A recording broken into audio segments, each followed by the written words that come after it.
അപരിചിത. ഒരു കുളിർക്കാറ്റേ നീ എന്നെ തലോടുമ്പോൾ അറിയാതെ എൻ ബാല്യം ഓർത്തിടുന്നു. പള്ളിക്കുടവും പഴയൊരു മൺവീടും ഇന്നുമെൻ മുൻപിൽ തെളിഞ്ഞിടുന്നു. വയൽവരുമ്പത്തൂടെ ഓടിമറഞ്ഞപ്പോൾ അടർന്നു വീണ് എന്നുടെ പുസ്തകങ്ങൾ.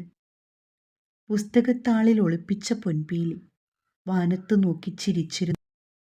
അത് കണ്ടു നീറിപ്പിടഞ്ഞൊരൻ കൺകോള അറിയാതെ ആകെ നനഞ്ഞുപോയി. അരികിലായി എന്നുടെ കരം ഗ്രഹിച്ചപ്പോഴും അറിയാതെ ചേർത്തു പിടിച്ച പ്രതാപൻ വർഷങ്ങൾ പഴക്കമുള്ള തൻ്റെ ഡയറി തുറന്നു നോക്കിക്കൊണ്ടിരിക്കുകയാണ്. മേനക സ്കൂൾ യുവജനോത്സവത്തിന് ആലപിച്ച ലളിതഗാനമാണിത്. താൻ കുറേ നിർബന്ധിച്ചപ്പോൾ അവൾ തൻ്റെ ഡയറിയിൽ എഴുതി തന്നതാണ്. നൃത്തത്തിലും സംഗീതത്തിലും പഠനത്തിലുമെല്ലാം ഒന്നാമതായിരുന്ന വിടർന്ന മിഴികളും നീണ്ട നാസികയുമുള്ള ഒരു പാവാടക്കാരി. എപ്പോഴും അവൾ എവിടെയെങ്കിലുമൊക്കെ ഒളിഞ്ഞു നിൽക്കും. എല്ലാവർക്കും അവളോട് ആരാധനയായിരുന്നു. അവളോട് സംസാരിക്കാൻ മത്സരമായിരുന്നു. പക്ഷേ അവൾക്ക് തിരിച്ച് പ്രണയം തോന്നിയത് ഈ പൊടിമീശക്കാരനോടായിരുന്നു. പക്ഷെ അവളത് തുറന്നു പറഞ്ഞത് തൻ്റെ പരീക്ഷയുടെ അവസാന ദിവസമായിരുന്നു. ലോകം കീഴടക്കിയ സന്തോഷമായിരുന്നു അന്ന് തനിക്ക്. പരസ്പരം അഡ്രസ് കൈമാറാമെന്ന് താൻ പറഞ്ഞപ്പോൾ അവൾ വിലക്കി. താമസിക്കുന്ന സ്ഥലം എവിടെയെന്ന് പലതവണ ചോദിച്ചു. പക്ഷെ അവൾ പറഞ്ഞില്ല. നമ്മൾ ഒന്നാകുവാനാണ് ഈശ്വരൻ വിധിച്ചതെങ്കിൽ അതങ്ങനെ തന്നെ നടക്കും, അവൾ തൻ്റെ കൈകൾ കൂട്ടിപ്പിടിച്ചുകൊണ്ട് പറഞ്ഞു. അങ്ങനെ പരസ്പരം പ്രണയം കൈമാറി രണ്ടാളും പിരിഞ്ഞുപോയി. തൻ്റെ മനസ്സ് നിറയെ അവളായിരുന്നു. തൻ്റെ ഓരോ ശ്വാസത്തിലും മേനകയായിരുന്നു. പ്രതാപൻ മേനക. ഒരു ചെറിയ കരിങ്കല്ലെടുത്ത് ഭിത്തിയിൽ തങ്ങളുടെ പേര് അയാൾ കോറി. പിന്നീട് ഒരിക്കൽ കൂടി താൻ അവളെ കണ്ടു.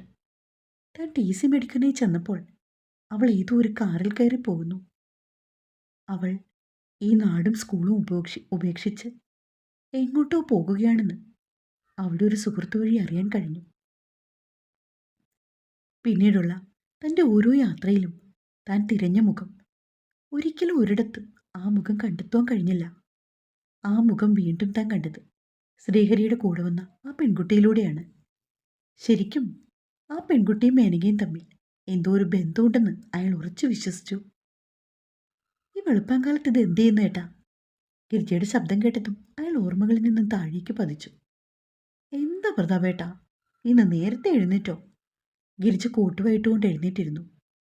ഇന്നൊരു കേസുണ്ട്, അതിനെക്കുറിച്ച് ഞാൻ പഠിക്കുമായിരുന്നു, പ്രതാപൻ പറഞ്ഞു. നേരം വെളുക്കാറായി, നീ എഴുന്നേറ്റ് പോയി ഒരു കോഫി എടുക്ക്. അയാൾ ഭാര്യയെ നോക്കി. ഗിരിജ അടുക്കളയിലേക്ക് പോയി. ഭർത്താവിന് കാപ്പി കൊണ്ടുപോയി കൊടുത്തിട്ട് ഗിരിജ വീണ്ടും അടുക്കളയിൽ വന്നു. കാലത്തെ ദോശയും ചട്നിയുമാണ് ഉണ്ടാക്കേണ്ടത്. അവർ അതിൻ്റെ കാര്യങ്ങൾ ഓരോന്നായി നോക്കുവാൻ തുടങ്ങി. പാലുകാരൻ മുറ്റത്തു വന്ന് ബെല്ലടിച്ചപ്പോൾ ഗിരിജ വേഗം മുൻവശത്തേക്ക് പോയി. അമ്മ കാലത്തെ എഴുന്നേറ്റോ? വാതിൽ ചാരിക്കിടക്കുന്നത് കണ്ടുകൊണ്ട് അവർ മുറ്റത്തേക്ക് ഇറങ്ങി വന്നു. പാല് മേടിച്ചിട്ട് തിരിച്ചു മുറിയിലേക്ക് വന്ന ഗിരിജ പ്രഭാവതിയമ്മ കട്ടിലേക്ക് കിടന്നുറങ്ങുന്നതാണ് കണ്ടത്. അമ്മ എഴുന്നേറ്റില്ലല്ലോ. പിന്നെ ആരായി വാതി തുറന്നിട്ടത്?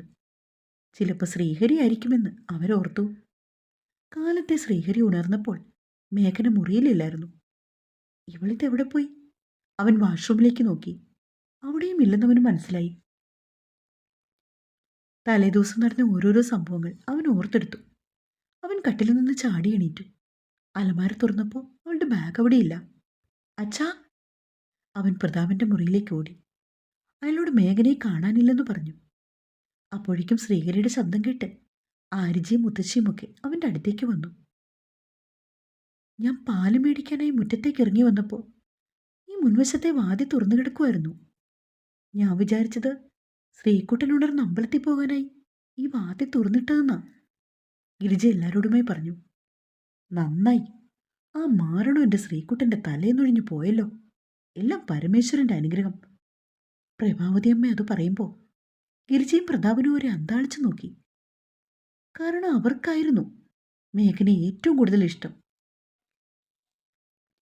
അമ്മ എന്താ ഇങ്ങനെ പറയണത്? പ്രതാപൻ പ്രഭാവതി അമ്മയെ നോക്കി. ഇനി ഒന്നും ഒളിച്ചു വെച്ചിട്ട് കാര്യമില്ലെന്നവർക്ക് തോന്നി. മേഘനയിൽ നിന്നറിഞ്ഞ കാര്യങ്ങൾ ഓരോന്നായി പ്രഭാവതി അമ്മ എല്ലാവരോടും പറഞ്ഞു. എല്ലാവരും അവരെ തന്നെ ഉറ്റുനോക്കി നിൽക്കുവാണ്. സത്യമാണോ മോനെ? ആ കുട്ടി പോകുന്നത് വരെ എന്നോട് ഈ കാര്യം അവൾ ആരോടും പറയരുതെന്ന് ഇവിടുത്തെ പൂർണ്ണത്രയീശന്റെ മുമ്പിൽ വെച്ച് എന്നെ സത്യം ചെയ്യിപ്പിച്ചിരുന്നു. അവർ പ്രതാപനെ നോക്കി. ഈ പറയുന്നതൊക്കെ നേരാണോ ശ്രീകുട്ട? നീ ആ കുട്ടിയുടെ കഴുത്തിൽ താലി കെട്ടിയതല്ലേ? നിന്റെ വേളിയല്ലേ ആ പെൺകുട്ടി? ഗിരിജ മകന്റെ മുഖത്തേക്ക് നോക്കി. മുത്തശ്ശി പറഞ്ഞൊക്കെ സത്യാണമ്മേ. പക്ഷേ പക്ഷേ അവൾ കലൂറുള്ള സെന്റ് ആൻസ് കോൺവെന്റ്സിലെ ഒരു മദറിനെ അന്വേഷിച്ചു വന്നതാണ്. ശ്രീഹരി ഓരോ കാര്യങ്ങളായി അവരോട് പറഞ്ഞു. ഇതെന്തൊക്കെയാണ് ഇവിടെ നടന്നത്? ഇനി ആ കുട്ടി അവിടേക്കാണ് പോയെന്ന് ആർക്കറിയാം? ഗിരിജ വിഷമിച്ചു. അവൾക്ക് ആരോരും ഇല്ലെന്നറിഞ്ഞപ്പോൾ അവർക്ക് എല്ലാവർക്കും വിഷമമായി. മോനെ, നമുക്കൊന്ന് പോയാലോ എറണാകുളം വരെ? ഗിരിജയെ വന്ന മാറ്റം എല്ലാവരെയും അത്ഭുതപ്പെടുത്തി. നമുക്ക് പോകാം പ്രതാപേട്ട, ഗിരിജ ഭർത്താവിനോടായി പറഞ്ഞു. ആ കുട്ടി അവിടേക്ക് തന്നെ ആയിരിക്കുമോ പോയത്? പ്രഭാവതിയമ്മയ്ക്ക് സംശയമായി. അതേ മുത്തശ്ശി, അവൾ വേറെ ഒരിടത്തും പോവില്ല. കാരണം അവൾക്ക് വേറെ ഒരു സ്ഥലവും പരിചയമില്ല. ശ്രീഹരി 100% ഉറപ്പ് പറഞ്ഞു. അങ്ങനെ ഗിരിജയും പ്രതാപനും ശ്രീഹരിയും കൂടി എറണാകുളത്ത് പോകാൻ തയ്യാറായി. താൻ അറിയുന്ന മേനക്കയുടെ മകളാണോ അവൾ? അതായിരുന്നു പ്രതാപന്റെ മനസ്സ് നിറയെ. സെന്റ് ആഗ്നസ് കോൺവെന്റ് കണ്ടുപിടിക്കാൻ അവർക്കധികം ബുദ്ധിമുട്ടൊന്നും ഉണ്ടായില്ല. അവിടെ എത്തി അവർ വേഗം കോൺവെന്റിലെ ഓഫീസിൽ ചെന്നു. അത്യാവശ്യം പ്രായം ചെന്നൊരു മദറായിരുന്നു അവിടെ. പ്രതാപൻ തങ്ങളെ എല്ലാവരെയും പരിചയപ്പെടുത്തി കൊടുത്തു. എനിക്കറിയായിരുന്നു നിങ്ങൾ വരുമെന്ന് അവരെ മനസ്സിലാക്കിയ മദർ എല്ലാവരെയും നോക്കിയൊന്നും മന്ദഹസിച്ചു. മേഘന എന്നോട് എല്ലാ കാര്യങ്ങളും പറഞ്ഞിരുന്നു. നിങ്ങളുടെ മകൻ വലിയവനാണ് കേട്ടോ. അവർ ശ്രീഹരിയെ നോക്കി. ഗിരിജ മകന്റെ മുഖത്തേക്ക് നോക്കി. മേഘനയെക്കുറിച്ചുള്ള വിവരങ്ങൾ അറിയാൻ അവന്റെ മനസ്സ് വെമ്പി നിൽക്കുവാണെന്ന് അവർക്ക് തോന്നി. മേഘനയെ എനിക്കറിയാവുന്നതിലും കൂടുതൽ അവളുടെ അമ്മയായിരുന്നു അറിയാവുന്നത്. മദർ പതിയെ കസരയിൽ നിന്ന് എഴുന്നേറ്റുകൊണ്ട് അവരെ നോക്കി. പള്ളിമേടെ ജോലിക്ക് നിന്ന കല്യാണി എന്ന സ്ത്രീക്കാണ് ആ പിഞ്ചുകുഞ്ഞിനെ ആദ്യമായി കിട്ടിയത്. അവർ കന്നുകാലികൾക്കുള്ള പുല്ലിറക്കുവാനായി പോയതാണ്. അപ്പോഴാ ഒരു കുഞ്ഞിന്റെ നിർത്താതെയുള്ള കരച്ചിൽ കേട്ടത്. നോക്കിയപ്പോൾ 6 മാസം പ്രായം തോന്നിക്കുന്ന ഒരു പെൺകുഞ്ഞ്. കല്യാണി ഓടിപ്പോയി ആ കുഞ്ഞിനെ എടുത്ത് മാറോട് ചേർത്തു. എന്നിട്ട് എന്നെ വിളിച്ചു. ഞാൻ നോക്കിയപ്പോൾ വെളുത്ത് തുടുത്ത ഒരു കുഞ്ഞ്. അവളുടെ കുട്ടിയുടുപ്പിൻ്റെ അകത്തായി ഒരു പേപ്പറിൽ മേനക എന്ന് കുറിച്ചിരുന്നു. അന്നു മുതൽ അവൾ മേനക ഞങ്ങളുടെ സ്വന്തമായി. ഇവിടുത്തെ അന്തേവാസികളെ പോലെ ഒരംഗമായി മേനകയും വളർന്നു. പ്രീ ഡിഗ്രി കഴിഞ്ഞപ്പോൾ അവൾക്ക് നഴ്സിങ്ങിന് പഠിക്കാൻ ആഗ്രഹമാണെന്ന് പറഞ്ഞു. അങ്ങനെ അവളെ കോൺവെന്റിൻ്റെ തന്നെ ഒരു നഴ്സിംഗ് കോളേജിൽ പഠിപ്പിക്കാൻ ചേർത്തു. പഠനത്തിൽ ഒന്നാമതായി അവൾ അവിടെയും വിജയിച്ചു. അങ്ങനെ നഴ്സിംഗ് പഠനം പൂർത്തീകരിച്ച അവൾക്ക് മുംബൈയിൽ നമ്മുടെ തന്നെ ഒരു കോൺവെന്റ് ഹോസ്പിറ്റലിൽ ജോലി ഞാൻ റെഡിയാക്കി കൊടുത്തു. എന്നെ പിരിഞ്ഞു പോയപ്പോൾ അവൾ പൊട്ടിക്കരഞ്ഞു. അങ്ങനെ മുംബൈ ജോലി ചെയ്തുകൊണ്ടിരുന്ന അവൾ അവിടെ വെച്ച് പരിചയപ്പെട്ടതാണ് മോഹൻ ഷേണായി എന്ന വമ്പൻ ബിസിനസ് സാമ്രാട്ടിനെ. ഒരു ദിവസം ഒരു ആക്സിഡൻറ്റിൽ പെട്ട് അയാൾ ആ ഹോസ്പിറ്റലിൽ ചികിത്സ തേടി വന്നതാണ്. അന്ന് അയാളെ പരിചരിക്കാനായി നിന്നത് മേനകയായിരുന്നു. അവിടെ വെച്ച് തുടങ്ങിയ അടുപ്പം അവരുടെ പ്രണയമായി വളർന്നു. മേനക എന്നോട് ഈ കാര്യം വിളിച്ച് സംസാരിച്ചു. താമസിയാതെ അവളും മോഹൻ ഷേണായും എന്നെ കാണുവാനായി മഠത്തിൽ വന്നു. കാണാൻ അതീവ സുന്ദരനായ മോഹൻ ഷേണായി നല്ലൊരു സ്വഭാവത്തിനുടമ കൂടിയായിരുന്നു. മേനക അനാഥയാണെന്ന് അറിഞ്ഞുകൊണ്ടാണ് അയാൾ അവളെ സ്നേഹിച്ചത്. തികഞ്ഞ ദൈവവിശ്വാസിയും സഹജീവികളോട് സഹാനുഭൂതിയുമുള്ള മോഹനെ എല്ലാവർക്കും വലിയ ഇഷ്ടമായിരുന്നു. അങ്ങനെ ഞങ്ങളുടെ എല്ലാവരുടെയും സമ്മതത്തോടു കൂടി മേനകയും മോഹനും വിവാഹം കഴിച്ചു. അനാഥയാണെന്ന മേനകയുടെ തോന്നലുകൾ മോഹനൊന്നും ഇല്ലാതാക്കി. മോഹന്റെ പത്നിയായതോടുകൂടി അവൾ ആ കൊട്ടാരത്തിലെ റാണിയായി മാറുകയായിരുന്നു. അത്രയ്ക്ക് സാമ്പത്തിക സ്ഥിതിയുള്ള ആളായിരുന്നു മോഹൻ. ആദ്യമൊക്കെ മോഹന്റെ കുടുംബത്തിൽ ഭയങ്കര എതിർപ്പായിരുന്നു. കോടീശ്വരനായ മോഹൻ ഒരു അനാഥയായ മലയാളി പെൺകുട്ടിയെ വിവാഹം ചെയ്തു എന്ന് പറഞ്ഞ് അദ്ദേഹത്തിൻ്റെ കുടുംബം വലിയ പ്രശ്നമുണ്ടാക്കി. മോഹൻ അയാൾ അവളെ ഉപേക്ഷിച്ചില്ല. അത്രയ്ക്ക് നല്ലവനായിരുന്നു അയാൾ. മദർ പറഞ്ഞു നിർത്തി.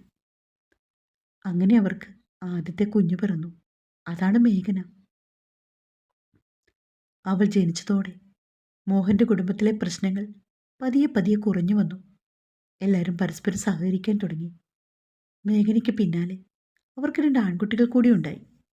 അങ്ങനെ സന്തോഷത്തോടെ ആ കുടുംബം കഴിയുമായിരുന്നു. മോഹൻ ഷേണായി അദ്ദേഹത്തിൻ്റെ ബിസിനസ്സിൽ പടിപടിയായി മുന്നോട്ട് കയറിക്കൊണ്ടിരുന്നു. അതോടൊപ്പം അയാൾക്ക് ശത്രുക്കളും കൂടി വന്നു. പക്ഷെ അയാൾ സത്യത്തിൻ്റെ പാതയിലായിരുന്നു എല്ലാം കെട്ടിപ്പടുത്തത്.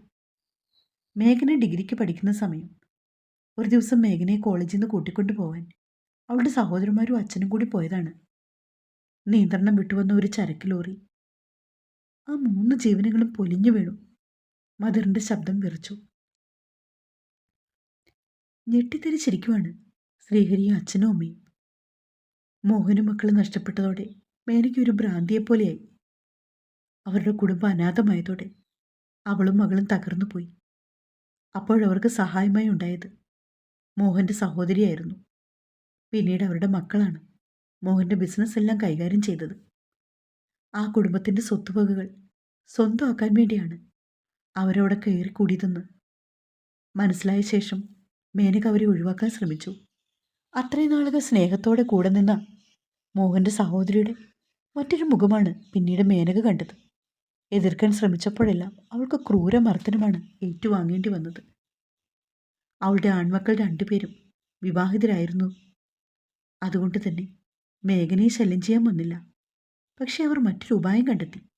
അവർക്ക് പരിചയമുള്ള ഒരു ചെറുക്കനെ കൊണ്ട് മേഘനയെ വിവാഹം കഴിപ്പിക്കുക, അതുവഴി ഇവരുടെ സ്വത്തുവകകൾ കൈക്കലാക്കുക. മേനകയുടെ മകളും എതിർത്തെങ്കിലും ഒരു ഫലവും ഉണ്ടായില്ല. അങ്ങനെ ഒരു ദിവസം തല കറങ്ങി വീണ മേനകയെ മകളും മറ്റു 2 പേരും ചേർന്ന് അടുത്തുള്ള ഹോസ്പിറ്റലിൽ എത്തിച്ചു. അവിടെ വെച്ചാണ് അറിയുന്നത് മേനകയ്ക്ക് ബ്ലഡ് ക്യാൻസർ ആണെന്ന്. അതോടുകൂടി അവർ വീണ്ടും തകർന്നു. മേനക അവളുടെ ജീവിതത്തിലെ അവസാന ഘട്ടത്തിലൂടെയാണ് കഴിഞ്ഞു പോകുന്നതെന്ന് ഡോക്ടർ മകളോട് പറഞ്ഞു. മേനകയ്ക്ക് അറിയായിരുന്നു ചികിത്സ കൊണ്ട് ഒരു ഭയവുമില്ലെന്ന്. കാരണം അവൾ ഒരു നേഴ്സാണല്ലോ. അത് പറയുമ്പോൾ മദറിൻ്റെ കണ്ടമിടറി. എങ്ങനെയെങ്കിലും മകളെ അവിടുന്ന് രക്ഷിക്കണം എന്നായി അവളുടെ ചിന്ത. അവൾക്ക് ആകെയുള്ളൊരു ആശ്രയം ഞാനായിരുന്നു. ഇങ്ങോട്ട് പലതവണ വിളിച്ചെങ്കിലും ബലമുണ്ടായില്ല. അങ്ങനെയാണ് അവൾ മകളെ ഇവിടേക്ക് പറഞ്ഞയച്ചത്. ഇവിടെ വന്നു മേഘന ഞാനിവിടെ ഇല്ലെന്നറിഞ്ഞ് വിഷമിച്ചു പോയി. ആ കുട്ടിക്ക് എന്ത് ചെയ്യണമെന്നറിയില്ല. എനിക്ക് പകരം ചാർജ് എടുത്ത മദറാണെങ്കിൽ ഇത്തിരി കടുത്ത സ്വഭാവക്കാരിയായിരുന്നു. ഞാൻ വന്നിട്ട് വരണമെന്ന് പറഞ്ഞ് അവർ മേഘനയെ പറഞ്ഞയച്ചു. ഒരു പരിചയമില്ലാത്ത നാട്. എന്താവശ്യത്തിനും മാതാപിതാക്കളെയും പരിചാരകരെയും മാത്രം ആശ്രയിക്കുന്ന ഒരു പെൺകുട്ടി. അവൾ തീർത്തും നിസ്സഹായയായിരുന്നു. അങ്ങനെ ഇവിടെ നിന്നും തിരിച്ചു പോന്ന മേഘന ആദ്യം കണ്ട വണ്ടിയിൽ കയറി. പക്ഷെ ആ കുട്ടിക്ക് എന്ത് ചെയ്യണമെന്ന് ഒരു ഊഹവുമില്ല. അങ്ങനെയാണ് ശ്രീഹരിയെ അവൾ പരിചയപ്പെട്ടത്. അത് മോൻ്റെ ജീവിതം വരെ മാറ്റിമറിച്ചെന്നായപ്പോൾ അവൾ ഇവിടെ വീണ്ടും വിളിച്ചു. ഇവിടുത്തെ ആൻസി സിസ്റ്ററാണ് എൻ്റെ നമ്പർ കൊടുത്തത്. അങ്ങനെ എന്നെ വിളിച്ചു. മദർ ദീർഘമായി ഒന്ന് നിശ്വസിച്ചു. ആരുടെയും കുറ്റമല്ല, ഒക്കെ ദൈവഹിതം. നിങ്ങൾ വരുന്നതിന് കുറച്ച് മണിക്കൂർ മുമ്പാണ് അവളിവിടെ വന്നത്. ഇന്നലെ രാത്രിയിൽ അവൾ ഒരുപാട് തവണ വിളിച്ചു. എനിക്കപ്പോൾ പ്രാർത്ഥനയുടെ സമയമായിരുന്നു. തുടരും.